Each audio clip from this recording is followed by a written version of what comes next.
రాష్ట్ర వైఎస్ఆర్ కాంగ్రెస్ పార్టీ పిలుపు మేరకు యువత పోరు ఎన్టీఆర్ జిల్లా వైఎస్ఆర్ కాంగ్రెస్ పార్టీ యోజన విభాగం అధ్యక్షుడు కొరివి చైతన్య ఒక ఆధ్వర్యంలో జిల్లా యోజన కమిటీ కానివ్వండి, అదేవిధంగా నియోజకవర్గ యోజన అధ్యక్షులు అందరూ ఒక సహకారంతో ఈరోజు ధర్నా చౌక్లో యువకులు విద్యార్థుల మధ్య ఈరోజు ఈ యొక్క నిరసన కార్యక్రమం చేస్తాం జరిగింది. ఈ కార్యక్రమానికి ఎన్టీఆర్ జిల్లా సమన్వయకర్తలు, మా మేయర్ గారు, డిప్యూటీ మేయర్లు, రాష్ట్ర జిల్లా అనుబంధ అధ్యక్షులు ప్రతి ఒక్కరి గారు పాల్గొని ఏదైతే కూటమి ప్రభుత్వం అధికారంలోకి వచ్చిన తర్వాత ఏ హామీలు అయితే ఎన్నికల సమయంలో హామీలు ఇచ్చారో, మేము అధికారంలోకి రాగానే జగన్మోహన్ రెడ్డి గారి కంటే ఎక్కువగా పనిచేస్తాం, ఎక్కువ సంక్షేమ కార్యక్రమాలు అందజేస్తాం అని చెప్పని మోసం చేసి ఓట్లు వేయించుకున్నారో, ఈరోజు వచ్చి సంవత్సరం అయినా ఒక్క కార్యక్రమం గారు ఈరోజు కూటమి ప్రభుత్వం ఆధ్వర్యంలో ఒక్కటి గారు చేయాల. ఈరోజు మహిళలు కానివ్వండి, అన్ని వర్గాల ప్రజల్ని, మహిళల్ని, విద్యార్థుల్ని, యువకుల్ని, కార్మికుల్ని, రైతుల్ని ప్రతి ఒక్కరిని గారు మోసం చేసే విధంగా ఈరోజు చంద్రబాబు నాయుడు, పవన్ కళ్యాణ్, బీజేపీ ఒక పార్టీ ముగ్గురు గారు కలిసి ఈరోజు రాష్ట్రంలో ఉన్న ప్రతి ఒక్కరి గారు మోసం చేస్తున్నారు. ఈరోజు యువకులు అడుగుతున్నారు, ఆ రోజు నారా లోకేష్ గారు పాదయాత్ర చేస్తా, నాది హామీ, నేను బాధ్యతగా ఉంటా, నేను మీకు ఉద్యోగాలు ఇప్పిస్తా, నేను మీకు సంక్షేమ కార్యక్రమాలు అందిస్తా అని చెప్పని ఆ రోజు ఎవరైతే పాదయాత్ర చేస్తూ హామీలు ఇచ్చిన నారా లోకేష్ గారు ఈరోజు విద్యాశాఖ మంత్రిగా ఒక్క కార్యక్రమం గారా, ఒక్కరికి ఉద్యోగాలు ఇప్పించే కార్యక్రమం కానివ్వండి, లేకపోతే ఒక్కరికి సంక్షేమ కార్యక్రమం కానివ్వండి, ఒక్కరికి నిరుద్యోగ భృతి ఇప్పించే కార్యక్రమం కానివ్వండి చేయకుండా ఈరోజు దానికి నారా లోకేష్ గారు ఏం సమాధానం చెప్తారని చెప్పి ఈరోజు వైఎస్ఆర్ కాంగ్రెస్ పార్టీ తరఫు మేము అందరం డిమాండ్ చేస్తున్నాం. ఏమైంది మీ హామీ? నేనుంటాను, నేను చూసుకుంటానని చెప్పిన నారా లోకేష్ గారు ఈరోజు ఏం సమాధానం చెప్తారని చెప్పని ఈరోజు రాష్ట్రంలో ఉన్న ప్రతి యువకుడు గారా ఈరోజు కూటమి ప్రభుత్వంలో ఉన్న వాళ్ళని కానివ్వండి నారా లోకేష్ గారిని క్వశ్చన్ చేస్తున్నారు. ఈరోజు నిరుద్యోగ భృతి కానివ్వండి, 18 ఏళ్ళు దాటిన ప్రతి మహిళకి 1500 రూపాయలు కానివ్వండి, ఈరోజు ఉద్యోగ కల్పన కానివ్వండి కల్పించకుండా జగన్మోహన్ రెడ్డి గారు వచ్చిన ఈ ఉద్యోగాలు, వాలంటీర్ వ్యవస్థ, సచివాలయం వ్యవస్థ ప్రతి ఒక్కటి గారా ఈరోజు ప్రజానీకానికి దూరం చేసే పనిలో ఈరోజు కూటమి ప్రభుత్వం ఉంది. ఒక పక్క సంక్షేమ కార్యక్రమాలు చేయట్లా, మరొక పక్క అభివృద్ధి కార్యక్రమాలు చేయట్లా, చేయకుండా కేవలం డైవర్షన్ పాలిటిక్స్. ఈరోజు మనందరం గారు చూసాం, 5 రోజుల క్రితం సత్తెనపల్లి పర్యటనలో ఒక సంఘటన జరిగితే ఆ రోజే ఎస్పీ గారు వచ్చి ఫలానా కారు, ఫలానా వ్యక్తులు అని చెప్పని వాళ్ళని స్టేషన్కి పిలిపించుకుని స్టేట్మెంట్ తీసుకుని జామీలు ఇప్పించి ఆ రోజు వదిలేస్తాం గారు జరిగింది. 5 రోజుల తర్వాత ఈరోజు జగన్మోహన్ రెడ్డి గారికి వస్తున్న జనాదరణ చూసి, ఎక్కడికి వెళ్ళినా లక్షలాది మంది ప్రజానికం రోడ్డు మీదకి వస్తున్న చూసి తట్టుకోలేక ఈర్ష్యతో 5 రోజుల తర్వాత ఒక ఫేక్ వీడియోతో ఈరోజు జగన్మోహన్ రెడ్డి గారి మీద కేసు నమోదు చేస్తున్నారు. ఇదేనా మీరు చేసే డైవర్షన్ పాలిటిక్స్? ఈరోజు చాలా ఆశ్చర్యంగా ఉంది. ఈరోజు పేపర్లన్నింటిలో గారా జగన్మోహన్ రెడ్డి గారు ఏదో పట్టించుకోలేదు, కింద పడిపోతే పట్టించుకోలేదని చెప్పని ఒక అబద్ధపు రాతలు. మేము చెప్తాం వినండి, జగన్మోహన్ రెడ్డి గారు ఒక మంచి లక్షణం. 15 రోజుల క్రితం శిశుభవన్కి వస్తే ఆ రోజు జగన్మోహన్ రెడ్డి గారి కారులో నేను, విష్ణు గారు, అదేవిధంగా ఎమ్మెల్సీ అరుణ్ గారు ఉన్నారు. ఒక్క మహిళ కింద పడిపోతే రోడ్లో కారు ఆపి ఎమ్మెల్సీ అరుణ్ గారిని దింపి ఆ మహిళకు కావాల్సిన వైద్యం గారి దగ్గరుండి చేపించిందని చెప్పని పంపించిన గొప్ప నాయకుడు ఈ జగన్మోహన్ రెడ్డి గారు. అదేవిధంగా ఏ మహిళ అయినా రోడ్డు మీద ఒక కాగితం ఇచ్చినా, లేకపోతే ఏ వృద్ధుడైనా ఎవరైనా ఒక కాగితం సమస్యతో చూపించినా వెంటనే ఆ కాగితం తీసుకొని వాళ్ళకి పార్టీ తరపున అండగా ఉండండి అని చెప్పని చెప్పే గొప్ప మనసున్న నాయకుడు వైఎస్ జగన్మోహన్ రెడ్డి గారు. మీ గురించి చెప్పమంటారా? కందుకూరులో తెలుగుదేశం పార్టీ ఎన్నికల ప్రచారంలో ఆ రోజు ఎన్నికల సమయంలో కాలంలో పడి ప్రజానికం చచ్చిపోలేదా? గుంటూరులో మీ పార్టీ సానుభూతి పరుడు ఎవరో అమెరికా నుంచి వచ్చి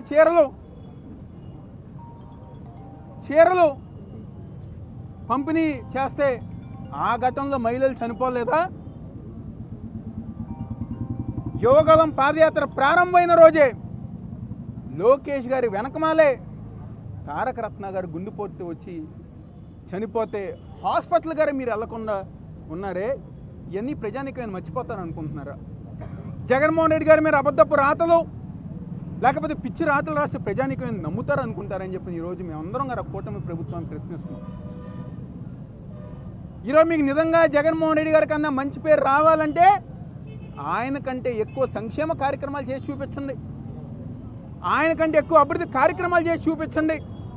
అంతేగాని ఇలాంటి అబద్ధపు రాతలు, అబద్ధపు కేసులు దీనివల్ల జగన్మోహన్ రెడ్డి గారికి కానివ్వండి, వైఎస్ఆర్ కాంగ్రెస్ పార్టీకి కానివ్వండి ఏమీ గారు అవ్వదు అని చెప్పి సందర్భంగా చెప్తూ ఈ రాష్ట్ర ప్రజానికానికి సంక్షేమ పథకాలు, అభివృద్ధి కార్యక్రమాలు అందేంత వరకు కూడా మా వైఎస్ఆర్ కాంగ్రెస్ పార్టీ జగన్మోహన్ రెడ్డి గారు ఒక నాయకత్వంలో ప్రజానికానికి అండగా ఉంటాం. సంక్షేమ పథకాలు అమలయ్యేంత గారా నిరసన కార్యక్రమాలతో ప్రజానికానికి తోడుగా ఉంటాం సందర్భంగా చెప్తూ సెలవు తీసుకుంటున్నాను. సంపద సృష్టిస్తామని చెప్పి ఏ రకమైనటువంటి సంపదను సృష్టిస్తున్నారు మీరు? మట్టి మీద, ఇసుక మీద, జూదం మీద, మందు మీద. ఇందులో భాగంగానే మీరు యువతకు ఏమి ఇస్తున్నారు? ఇందులో జాబ్స్ ఇస్తున్నారు మీరు. ఏంటి క్లబ్బుల్లో వెయిటర్స్ కింద, లేకపోతే ఈ మందులు ఈ షాప్స్ ఓనర్స్ కింద, ఏ షాప్స్ వాళ్ళ ఇళ్ళ దగ్గర ఇలాంటి జాబ్స్ ఇస్తున్నారు. ఇప్పుడు యువత ఎందుకు ఇప్పుడు పోరాడుతుంది? మాకు చదువుకోవటానికి, ఉద్యోగాన్వేషణకు కావలసినటువంటి అర్హత సాధించడానికి, నైపుణ్యాన్ని కావించడానికి మాకు ఇమ్మని మొత్తుకుంటాం. కానీ మీరు చేస్తుందేంటి? ఉన్న ఉద్యోగాలను పీకేస్తున్నారు. ఇప్పటికే చాలా ఉద్యోగాలు పీకేశారు. ఖచ్చితంగా దీనికి సమాధానం చెప్పాల్సిన రోజు వస్తుంది. మీ వైఫల్యాలని మొత్తాన్ని ఎవరు కంటగడుతున్నారు? మీరు ప్రతిపక్షాన్ని కంటగడుతున్నారు. ఈ దేశంలో ప్రజాభిమానం ఉన్నటువంటి ఏకైక నాయకుడు జగన్మోహన్ రెడ్డి గారు. బయటకు వస్తే ప్రజలు ఎలా వస్తారో మీకు తెలుసు. అన్నీ తెలిసి మీరు తిరుపతిలో ఏం చేశారు, సింహాచలంలో ఏం చేశారు? జగన్మోహన్ రెడ్డి గారు బయటకు వస్తే ప్రజాబాహుళ్యం వస్తుందని తెలిసి అనంతపురంలో ఏం చేశారు, సత్తెనపల్లిలో ఏం చేశారు? మీ ఉద్దేశం మీ వైఫల్యాలని ప్రతిపక్షం నేత మీద నెట్టాలనేది మీ ప్రధాన ఉద్దేశం. అంతకు మించి ఏం లేదు. మీరు అన్నీ తెలిసి ఫెయిల్ అయ్యారు కదా. తిరుపతిలో ఫెయిల్ అయ్యారు, సింహాచలంలో ఫెయిల్ అయ్యారు. ఇదే విధంగా ఈ వైఫల్యాలను ఎవరి మీద నెట్టాలా? మేము నియమ నిబంధనలను విధించాం, ఇంతకుముందు లేవా? తిరుపతిలో లేవా? సింహాచలంలో లేవా? మరి ఎందుకు జరిగినాయి? అనంతపురం జగన్మోహన్ రెడ్డి గారు వస్తే ప్రజాబాహుళ్యం వస్తుంది. ప్రజాస్వామ్యంలో ప్రతిపక్ష నేత పాత్ర అనిర్వచనీయమైంది. ఖచ్చితంగా బయటకు వస్తారు. ఖచ్చితంగా మీ పర్మిషన్ అడిగారు. తెలుసు కదా మీకు ఎంతమంది ప్రజలు వస్తారో. అనంతపురంలో చూశారు, పొదుల్లో చూశారు. ప్రజా సంరక్షణ బాధ్యత మీది కాదా? మీరు ఇవ్వరా? ప్రజలకు ఇవ్వరా? ప్రజల సంరక్షణ బాధ్యత మీది కాదా? ఖచ్చితంగా మీరు ఫెయిల్ అయ్యారు. సింహాచలంలో ఫెయిల్ అయ్యారు, తిరుపతిలో ఫెయిల్ అయ్యారు. ఇప్పుడు కూడా అంతే. కాకపోతే మీరు చేస్తుందేంటి? ఈ వైఫల్యాన్ని ఎవరి మీదకి వేస్తున్నారు? మీరు ఎవరి మీదకి నెడుతున్నారు? చెప్పండి.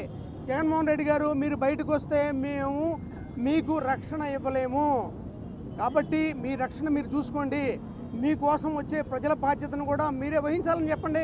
ఖచ్చితంగా వైఎస్ఆర్ కాంగ్రెస్ పార్టీ ఆ బాధ్యతను వహిస్తుందని ఈ సందర్భంగా మీ అందరికీ తెలియజేస్తున్నా. మీరు ఒప్పుకోండి, మేము చేయలేం. జగన్మోహన్ రెడ్డి గారు బయటకు వస్తే మేము చేయలేమని ఒప్పుకోండి. పార్టీ చూసుకుంటుంది.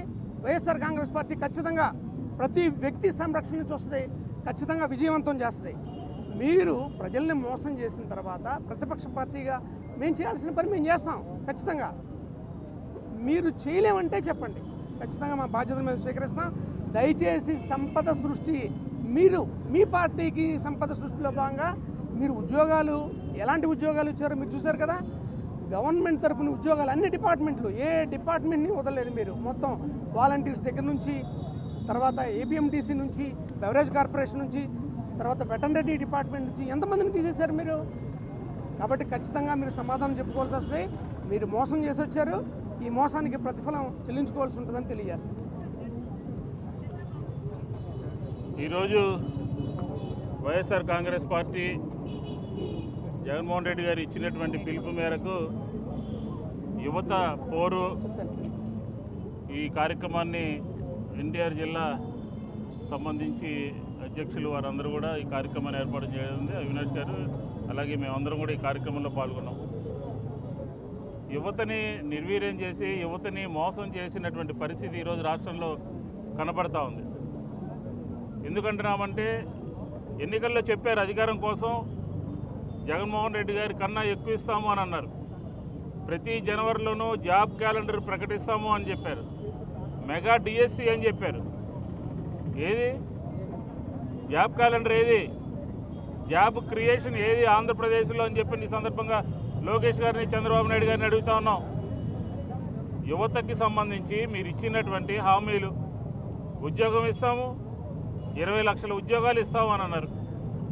సంవత్సర కాలంలో ఎన్ని ఉద్యోగాలు ఇచ్చారు, ఎంతమందికి ఏ కంపెనీల్లో ఇచ్చారు చెప్పండి. మా ప్రభుత్వ హయాంలో, జగన్మోహన్ రెడ్డి గారి హయాంలో వచ్చినటువంటి కంపెనీలే మళ్ళీ కొబ్బరికాయ కొట్టి మళ్ళీ వాళ్ళే తీసుకొచ్చినట్టుగా జనాలకి, ప్రజలకి ఒక బిల్డప్ ఇచ్చే కార్యక్రమమే తప్ప దానికి ఉదాహరణ లీలాండ్ కంపెనీ, అలాగే ఒంగోలులో ఒక కంపెనీ, అనంతపురంలో ఒక కంపెనీ, పాత కంపెనీలకి కొత్త బిల్డప్లు ఇచ్చేటటువంటి పరిస్థితి ఈరోజు ఆంధ్రప్రదేశ్లో కనపడుతూ ఉంది.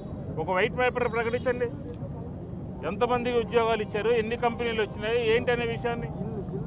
ఈరోజు విద్యార్థులకు సంబంధించి ఫీజు రియంబర్స్మెంట్ అవ్వలేదు.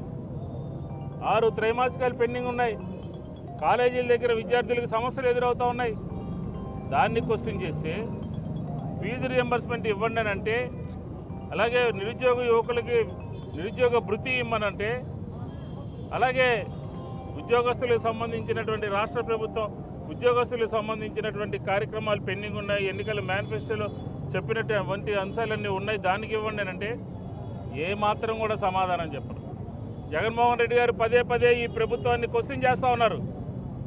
మీరు ఎన్నికల ముందు ఈ మాట చెప్పారు, అధికారం కోసం ఈ మాట చెప్పారు, సంవత్సర కాలం అయింది, ఏం జరిగింది అని చెప్పిన వరుసనే ఈ రాష్ట్రంలో రైతులకు సంబంధించి, ఈ రాష్ట్రంలో మహిళలకు సంబంధించి, ఈ రాష్ట్రంలో ఈరోజు యువకులకు సంబంధించినటువంటి ఎన్నికల ముందు చెప్పినటువంటి ఎన్నికల మేనిఫెస్టోలో పెట్టినటువంటి అంశాలని క్వశ్చన్ చేస్తూ ఉన్నాం, ప్రశ్నిస్తూ ఉన్నాం. సమాధానం లేదు. డిఎస్సి అన్నారు, సమాధానం లేదు. పైగా ఆఖరికి జగన్మోహన్ రెడ్డి గారి చుట్టూ ఉన్నటువంటి వ్యక్తుల మీద కేసులు పెట్టినటువంటి వారు ఆఖరికి ఈరోజు జగన్మోహన్ రెడ్డి గారి కారులో ఉన్నటువంటి వాళ్ళ మీదే కేసులు నమోదు చేసేటటువంటి పరిస్థితి. భద్రత కల్పించండి, జగన్మోహన్ రెడ్డి గారికి రక్షణ కల్పించండి. జగన్మోహన్ రెడ్డి గారు ప్రజల్లోకి వస్తే ఉండేటటువంటి జనాదరణ చూసి భద్రత అవసరం అవుతుంది, Z+ కేటగిరీ ఉన్నటువంటి వ్యక్తి అని చెప్పని పదే పదే వైఎస్ఆర్ కాంగ్రెస్ పార్టీ అధికారులకు చెప్తా ఉంటే పూర్తిగా వదిలేసి, గాలికి వదిలేసి, ఎవరో గుద్దినటువంటి దాన్ని తీసుకొచ్చి జగన్మోహన్ రెడ్డి గారి మానవత్వం లేదని, ఆయన ఈ రకంగా ఉంటారని చెప్పని. ఆంధ్రప్రదేశ్లో ఏం జరుగుతుంది? బుచ్చయ్య చౌదరి ఏం మాట్లాడాడు? జగన్మోహన్ రెడ్డి గారిని నిన్ను నరిగితే తప్పేంటి అని అన్నారు. ఎవరన్నా ఖండించారా? పోలీస్ అధికారులు కానీ, తెలుగుదేశం పార్టీ కానీ, మంత్రులు కానీ, లేకపోతే ఇంకెవరన్నా ఖండించారా? ఆయన ఏదో సినిమాలో డైలాగు ప్రెస్లో మాట్లాడింది అడిగితే పుంకాలుగా ఆయన మీద దుష్ప్రచారం, ఆయన వ్యక్తిత్వాన్ని ధ్వంసం చేసేటటువంటి కార్యక్రమం. ఈరోజు మీరు మాకన్నా 10% ఓట్లతో గెలిచి ఉండొచ్చు. ఈరోజు మీకు పోయిన 30% పైగా ఓట్లు ఉన్న విషయాన్ని గుర్తుపెట్టుకోవాలి. మీ ఎమ్మెల్యేల పనితీరు, మీ మంత్రుల పనితీరు, మీ అధికారుల పనితీరు, మీ యొక్క వ్యవహార శైలి ఆంధ్ర రాష్ట్ర ప్రజలందరికీ కూడా తెలుసు. మీరు యువకులకు ఏ రకంగా మోసం చేశారో కూడా. మీరు ఎన్నికల్లో అధికారులు రావటం కోసం, జగన్మోహన్ రెడ్డి గారిని దింపడం కోసం మీరు ఎన్నికల్లో చెప్పినటువంటి ప్రతి మాటని కూడా పదే పదే మీకు గుర్తు చేసే కార్యక్రమాన్ని మేము తీసుకుంటాము అని చెప్పిన కూడా ఈ సందర్భంగా చెప్తాం. మీరు జగన్మోహన్ రెడ్డి గారిని ప్రజల్లోకి వెళ్ళకుండా ఆపాలనే ప్రయత్నం చేస్తూ ఉన్నారు, కేసులు నమోదు చేస్తూ ఉన్నారు. అయినా కానీ ఎక్కడ కూడా ఈ రాష్ట్రంలో ఆయన అభిమానానికి తూట్లు పొడిచేటటువంటి పరిస్థితి ప్రభుత్వం చేసినా కూడా ఎక్కడో కూడా ఆగేటటువంటి పరిస్థితి లేదు. ఖచ్చితంగా రాబోయే రోజుల్లో ఈ రాష్ట్రంలో అన్యాయం జరిగినటువంటి వర్గాలు, విద్యార్థులకి, యువకులకి, అలాగే ప్రభుత్వ ఉద్యోగులకి అనేక రకాలుగా ఉద్యోగాలు తొలగించారు. ఎండియూలు 15,000 మంది ఎండియూలను తొలగించారు. అలాగే బ్రెవరేజ్ కార్పొరేషన్లో 15,000 కుటుంబాలను తీసి రోడ్డు మీద పడేశారు. ఇట్లా ఒకటి కాదు, అనేక రకాలుగా వాలంటీర్లు కానీ లేకపోతే సచివాలయ వ్యవస్థ కానీ ఈ ప్రభుత్వానికి వైఎస్ఆర్ కాంగ్రెస్ పార్టీ ఎప్పుడూ కూడా ఒత్తిడి తీసుకొస్తూనే ఉంటుంది. మీరు ఇచ్చినటువంటి మాట నిలబెట్టుకునే విధంగా యువకులకి ఏదైతే ఇచ్చారో ఈరోజు రాష్ట్ర వ్యాప్తంగా కూడా కలెక్టరేట్ల దగ్గర పోయి యువకులకి మీరు ఇచ్చినటువంటి మాటల్ని అమలు చేయాలని చెప్పని, నిరుద్యోగ భృతి ఇవ్వాలని చెప్పని, ఫీజు రియంబర్స్మెంట్ ఇవ్వాలని చెప్పని అవన్నీ కూడా డిమాండ్ చేస్తున్నాం. కారు ఈరోజు ఎన్టీఆర్ జిల్లా వైఎస్ఆర్ కాంగ్రెస్ పార్టీకి సంబంధించినటువంటి శ్రేణులందరూ కూడా పాల్గొన్నారు. రాబోయే రోజుల్లో కార్యాచరణ ప్రకటించి ప్రభుత్వం మీద ఒత్తిడి తీసుకొస్తామని చెప్పిన కూడా ఈ సందర్భంగా చెప్తాం. ఈరోజు రాష్ట్ర వ్యాప్తంగా కూడా వైఎస్ఆర్ కాంగ్రెస్ పార్టీ తరఫున యువత పోరు అనే కార్యక్రమాన్ని ప్రతి జిల్లా స్థాయిలో కూడా నిర్వహించడం జరుగుతుంది. దానిలో భాగంగానే ఎన్టీఆర్ జిల్లా తరఫున ఈ ధర్నా చౌక్లో ఎన్టీఆర్ యోజన సంఘం ఆధ్వర్యంలో ఈ యువత పోరు అనే కార్యక్రమాన్ని ప్రతి ఒక్కళ్ళు కూడా విజయవంతం చేసే విధంగా ఇక్కడ రావడం జరిగింది. ముఖ్యంగా ఈ కూటమి ప్రభుత్వం ఈరోజు యువతని మోసం చేసి 20 లక్షల ఉద్యోగాలు ఇస్తాం, మీకు ఉద్యోగం లేకపోతే నిరుద్యోగ భృతి ఇస్తాం అని చెప్పని ఒక్క ఉద్యోగం కూడా ఇవ్వకుండా సంవత్సరం పాటు కాలం గడిపేసి, అదేవిధంగా చదువుకు సంబంధించి ఫీజు రింబర్స్మెంట్ కావచ్చు, అదేవిధంగా జగనన్న గోరుముద్ద కావచ్చు, అదేవిధంగా అమ్మ కోడి అని చెప్పి జగన్మోహన్ రెడ్డి గారు గతంలో ఇస్తే దానికి తల్లికి వందల పేరు మార్చి పిల్లల్ని మోసం చేయడం కావచ్చు, ప్రతి ఒక్కళ్ళని మోసం చేసి ఈ ప్రభుత్వం పరిపాలన చేస్తుంది. దీన్ని పూర్తిగా వైఎస్ఆర్సీపీ పార్టీ తరఫున పూర్తిగా ఖండిస్తున్నాం. యువతని మోసం చేయొద్దు.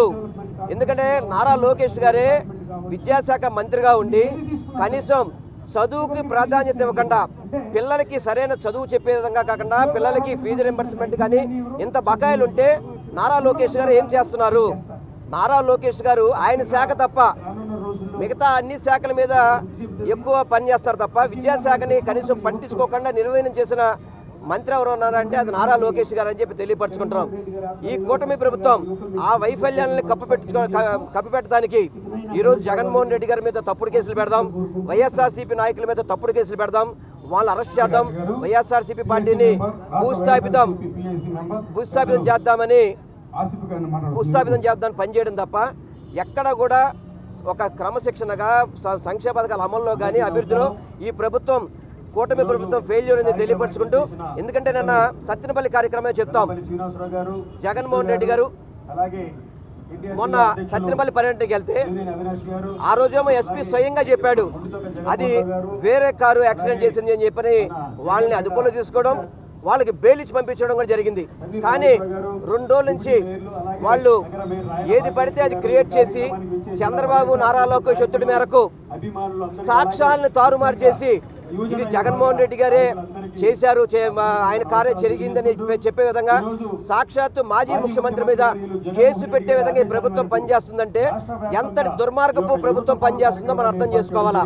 దీన్ని మేము పూర్తిగా ఖండిస్తున్నాం. మీరు ప్రతిపక్షాల గొంతునొక్కడాన్ని తప్ప మీరు ప్రజలకి మంచి చేసే ప్రభుత్వం కాదు అని చెప్పని తెలియపరచుకుంటున్నాం. తప్పకుండా రానున్న రోజుల్లో మిమ్మల్ని గద్దె దించే విధంగా వైఎస్ఆర్సీపీ పార్టీ పనిచేసి రాష్ట్ర ముఖ్యమంత్రిగా జగన్మోహన్ రెడ్డి గారిని మళ్ళీ ముఖ్యమంత్రిగా చేసి ఈ రాష్ట్రానికి మంచి చేస్తామని చెప్పి మీ ద్వారా తెలియపరచుకుంటున్నాం. ఇండియా పాకిస్తాన్ ఉద్రిక్తతలపై లేటెస్ట్ అప్డేట్స్ కోసం డౌన్లోడ్ చేసుకోండి RTV లైవ్ యాప్.